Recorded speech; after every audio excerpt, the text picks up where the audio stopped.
Salut mes gens. Donc, je voulais pas commencer par faire une petite vidange, tu vois, avec le produit Engine French, mais comme tu vois derrière moi, ça fume.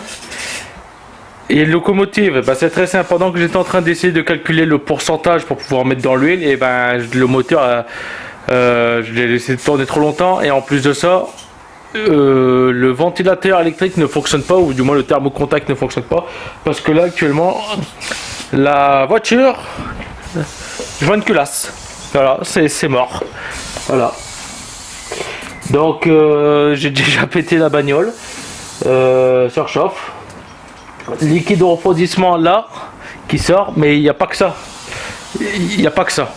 Et je viens de voir parce que du coup j'ai donné quelques petits coups d'accélération juste avant de l'éteindre pour vous faire monter l'huile. Ouais. Quand t'as ça qui sort de l'échappement, c'est pas bon. Ça veut dire que je vois une culasse. Ça part dans le cylindre. Voilà. Bien. Bon bah du coup on va faire un déculassage. On va faire un déculassage. Pas le choix. Oh là. Oh, il y a de la flotte partout. Ouais, génial. Bon, voilà. Alors,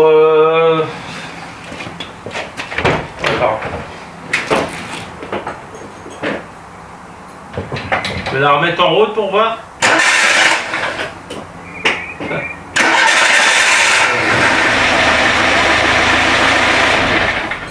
Ouais, je la remets en route, mais le voyant surchauffe ne s'allume pas. Donc du coup, bah, je vais changer les sondes aussi pour être sûr. Enfin, le voyant s'allume à la clé, mais quand il démarre, il s'allume pas. Et là, vu toute l'eau, possibilité, c'est bah, déjà là, ça crachait sur le bouchon radiateur, ça pissait de là. J'avais dit déjà qui avait l'air d'être défectueux. Donc déjà ça pissait de là, donc c'est peut-être une montée en chauffe et que ça a craché de là, mais en tout cas l'eau qui jaillit là-bas de l'échappement, ça c'est pas bon. Alors l'eau a pissé de là, le bocal est parti, donc je vais même pas y toucher là parce que là ça doit être très très chaud. Du coup je vais attendre que ça refroidisse. Je voulais faire la vidange avec l'Engine French, laisser tourner 10 minutes comme ça, mais c'est même pas la peine. Regarde le résultat. Après c'est peut-être le thermostat qui ne s'est pas ouvert, mais ça je ne pense pas, parce que sinon ça me l'aurait fait quand sur le retour. De toute façon je vais faire une révision. Tant pis, alors, on va partir là-dessus. C'était pas un truc prévu, mais il va falloir que je le fasse. De toute façon, je voulais faire le réglage soupape, mais du coup, je vais faire je vois une culasse, réglage soupape. Et puis, au moins, on va repartir sur de bonnes bases, parce que là, c'est sûr et certain,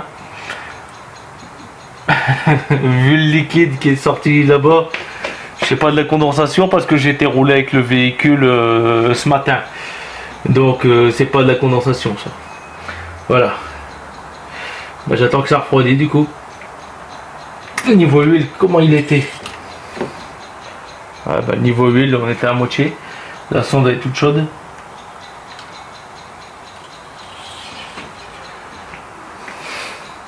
Vous savez quoi, c'est la deuxième R5 que j'achète et c'est la deuxième fois que ça me le fait ça, sur une R5. Quelque chose peut-être veut que je n'ai pas d'R5.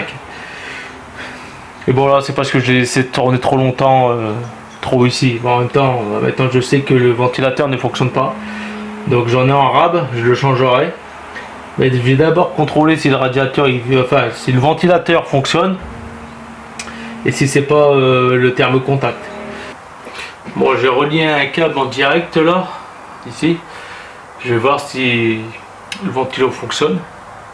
S'il fonctionne, c'est que c'est le thermocontact qui ne fonctionne pas ou alors c'est un câble qui est défectueux.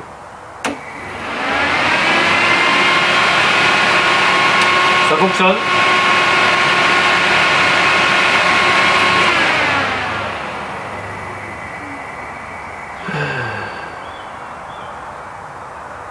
Bon, je vais refaire un test. Comme là ça doit être en train de bouillonner dans le moteur, je vais refaire tourner le moteur pour que la pompe à eau tourne Et je vais mettre en, comme je viens de faire, en ventilo, en marche forcée du ventilateur. Comme ça, bah, ça va le refroidir et peut-être que finalement il n'y a pas de joint de culasse. Mais vu l'eau qui a craché, je pense pas que ce soit de l'essence qui est craché là-bas. Si ça crache encore de là-bas, bah, je fais pas la vidange tout de suite, je fais le joint de culasse et après je fais la vidange. Voilà.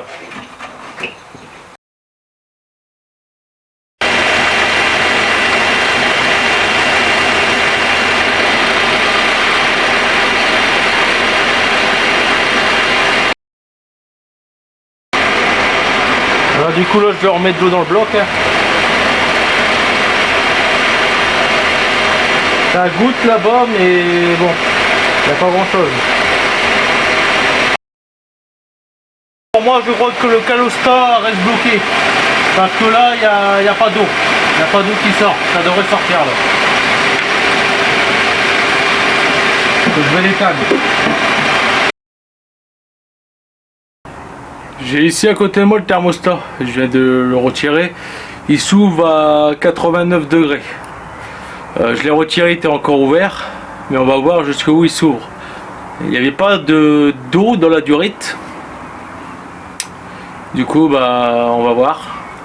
Après, c'est peut-être la pompe à eau qui est défectueuse. Ça aussi, on verra plus tard. J'ai déjà contrôlé celle-là si elle s'ouvre.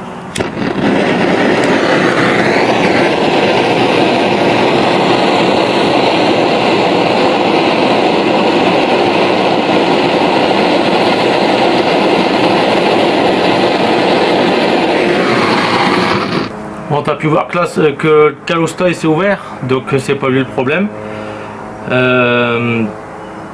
Alors on a le radiateur le ventilateur qui fonctionne, le Calusta qui fonctionne, mais on avait un problème quelque part. Donc maintenant je suppose les sondes de température qui ne fonctionneraient plus, ou alors c'est les câbles. Ça pour tester, en gros il faut que je mette le contact, que je les chauffe pour voir justement si ça fonctionne. On va tester ça aussi. Merde. En fait, j'ai allumé le contact, mais j'ai la sonde température surchauffe qui est allumée. En gros, le moteur il doit tourner. Je vais la chauffer, je vais démarrer le moteur comme ça sans eau. Et si ça reste à allumer, c'est que la sonde fonctionne.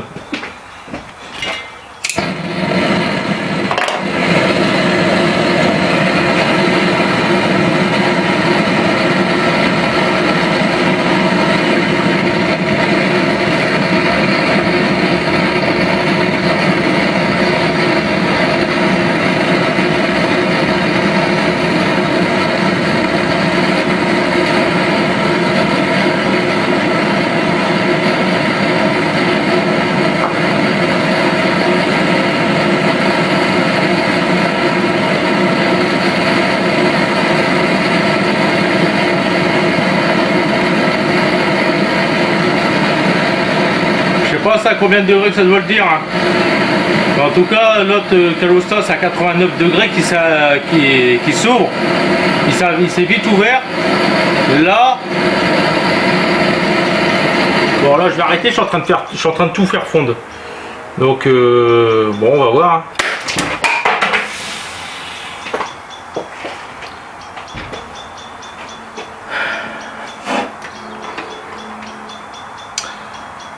Bon, finalement, c'est un échec.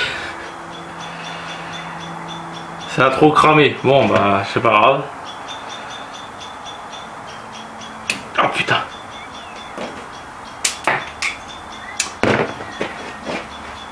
On va mettre une autre sonde. Au moins, comme ça, on va repartir sur une sonde neuve. Donc, je vais racheter une sonde. En plus de ça, je vois que là, il y a eu un bricolage de câblage. Le câble a déjà été coupé. Voilà. Autre chose que je vais pouvoir voir, c'est le thermocontact. Je vais pas là. Je vais le chauffer aussi. Mais là le câble il est à côté de d'autres trucs. Donc je vais pas faire comme ça. Parce que le ventilateur il s'est pas ouvert. Ouais. C'est embêtant. J'ai regardé déjà si j'ai une autre sonde. On va piquer la sonde du moteur du rapide. Ouais. D'ailleurs lui il va peut-être falloir que je lui mette une boîte à air ici. Bon, déjà j'ai la cosse qui n'est pas la même. Pour commencer, voilà. C'est pas la même cosse, donc du coup moi je vais mettre cette cosse-ci. C'est pas du 16. Bien. Alors il y a des évolutions parce que sur la pompe du T800 c'est pas du 17 et là c'est pas du 17 et moi là-bas c'était du 16. Voilà. Donc il y a des évolutions. Bon, ça je la teste pas. On va partir sur le principe qu'elle fonctionne. De toute façon, je veux plus faire de test. L'autre elle a éclaté. Là. Voilà, c'est serré.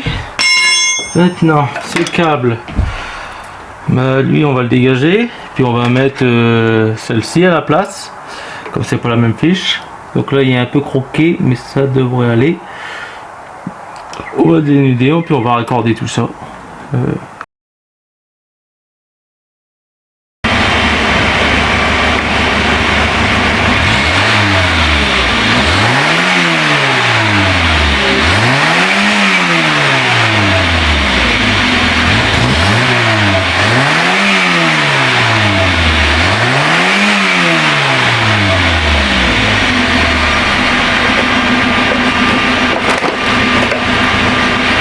Toujours un liquide, l'échappement là il goûte.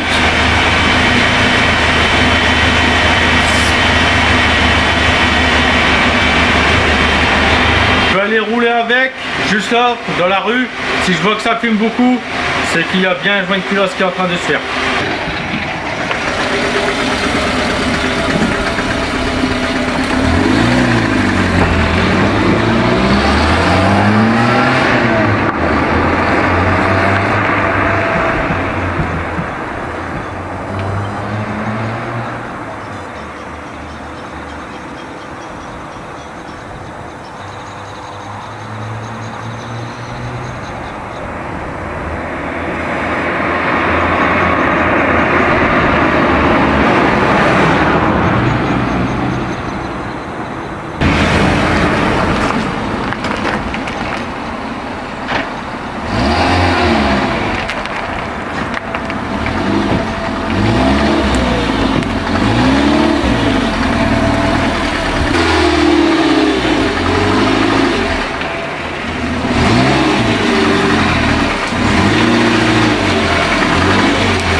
Bon, je veux pas m'emmerder, elle crache encore, elle fume bleu aussi, donc je vais pas m'emmerder pour le moteur ou autre.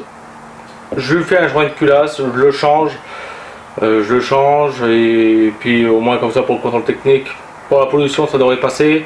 Donc je vais refaire le réglage de soupape, le joint de culasse du coup repurge. Et puis normalement devrait être bon. En même temps, je vais pouvoir contrôler aussi si les soupapes sont étanches. Voir si c'est ça le problème ou non. Si les soupapes sont pas étanches, et ben un joint de queue de soupape à faire aussi. Voilà, donc sur une simple vidange avec le engine flange que je devais faire, je me retrouve à faire un joint de culasse. Bien, bon, au moins tant mieux parce que comme l'été elle arrive, au moins comme ça évitera des problèmes. Donc prochaine vidéo, je déculasse. Et puis voilà. Donc non, n'allez pas me dire bah mets le moteur du rapide là-dedans. Non. C'est plus simple, ça va être plus simple de refaire le joint de culasse que de changer le moteur. J'ai pas le temps. Et en plus de ça, le moteur se lève encore. Donc je pense que le support moteur droit est lui aussi arraché. Donc en gros, j'ai acheté une voiture avec les 3 supports moteurs arrachés, avec le moteur qui se balade. Donc sache que même le moteur posé, tu peux rouler avec. Mais il se balade. Comment je le sais? Bah, c'est simple, une accélération, j'ai senti que ça tapait là à droite. Et la marche arrière aussi, j'ai senti que ça se levait quand j'arrêtais de faire tourner les roues. Donc tous les supports moteurs sont arrachés. Donc je sais vraiment pas ce qu'il y a à faire avec cette voiture, mais les supports moteurs sont arrachés. Ben, au moins je vais le changer, je l'ai encore et je vais pouvoir au moins le contrôler. Là je peux pas vraiment le contrôler parce que comme j'ai 2 points de fixation mis automatiquement, là c'est plus rigide, donc je le ferai, je vais voir comment je vais faire, mais bah, on le fera avec le joint de culasse. Tiens, on va le faire avec le joint de culasse, que le support moteur est arraché. Je te le garantis qu'il est arraché. Bon bah mes gens, vous savez encore une fois encore vous attendre sur un truc où je voulais pas faire beaucoup de frais. Bah, je me retrouve à faire encore une fois de la mécanique. On est 2 semaines plus tard. Pourquoi on est 2 semaines plus tard? Bah, c'est parce qu'entre temps je me suis occupé du fourgon que tu vois là. Et tu vois ici, j'ai fait cette magnifique décalcomanie abstrait sur le fourgon que je n'ai pas encore fini actuellement. C'est pour ça que tu n'as toujours pas vu l'épisode 4 du fourgon. Mais ça ne serait tardé. Ce que j'ai fait aussi entre temps, et ben c'est simple. La moto que tu vois derrière moi, la Ténéré, ça y est, j'ai trouvé une batterie à 52 €. Donc, elle possède une nouvelle batterie, toute neuve. Maintenant, elle démarre et là, je roule actuellement avec. Voilà. Le problème de cette R5, que joint culasse ou que le radiateur avait éclaté comme tu as pu voir, est réglé. Pourquoi? Parce que j'ai contrôlé la sonde de température. La sonde de température d'eau moteur là-bas actuellement, il faut que je la change. Je l'ai en stock, je l'ai 2 fois en stock. J'ai celui du Rapide et celui d'un radiateur de Renault Super 5 que j'avais acheté à la casse, que j'avais utilisé pour mettre dans le trafic. Vous savez, les radiateurs que je cassais à chaque remontage, que je perçais, et ben le dernier radiateur que j'ai pris pour adapter dessus n'est toujours pas percé et il est là. Actuellement il est là, mais je ne peux pas le réutiliser pour la R5 parce que j'ai coupé les pattes. Il faudrait que en gros je fabrique des pattes pour venir récupérer dans la R5. Mais cela n'est pas la question. Mon radiateur va très bien. Ce que je voulais en venir, c'est que ça c'est la sonde du Rapide. Je l'ai testé, j'ai pas réussi à faire déclencher le ventilo. Pourquoi? Bah parce que je l'ai pas fait chauffer assez longtemps, mais voilà, je l'ai là. Ici c'est du plastique. Tu vois, c'est un composite, plastique, de l'ABS, un truc de ce genre là. Celui que j'ai actuellement sur la R5 est fissuré.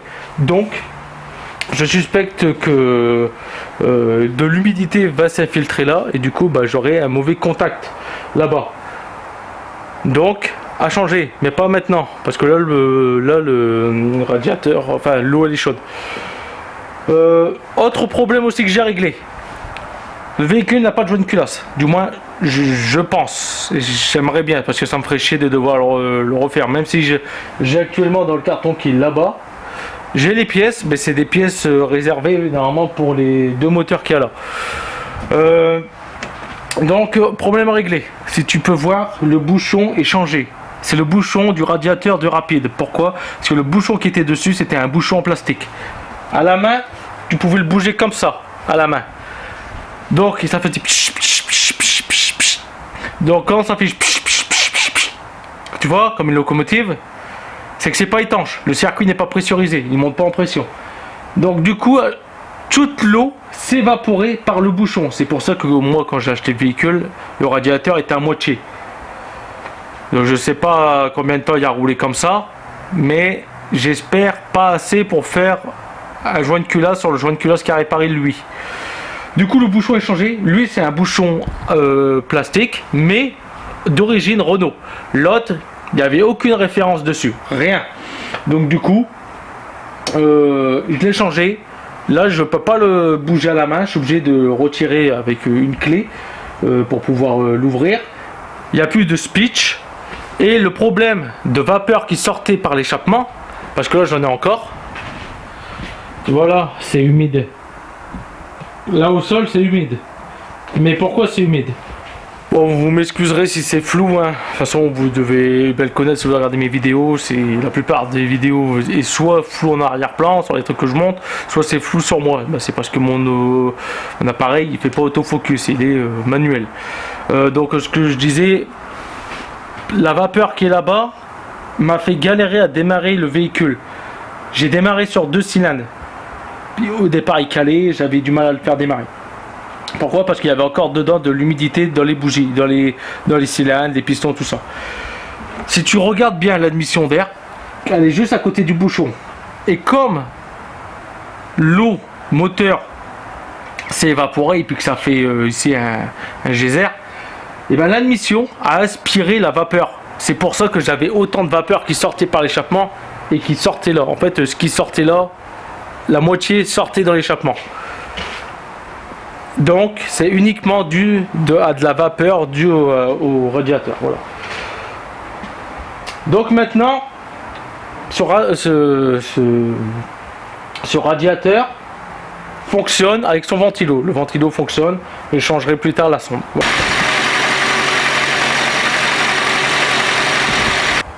Tu as pu voir, le ventilateur a fonctionné.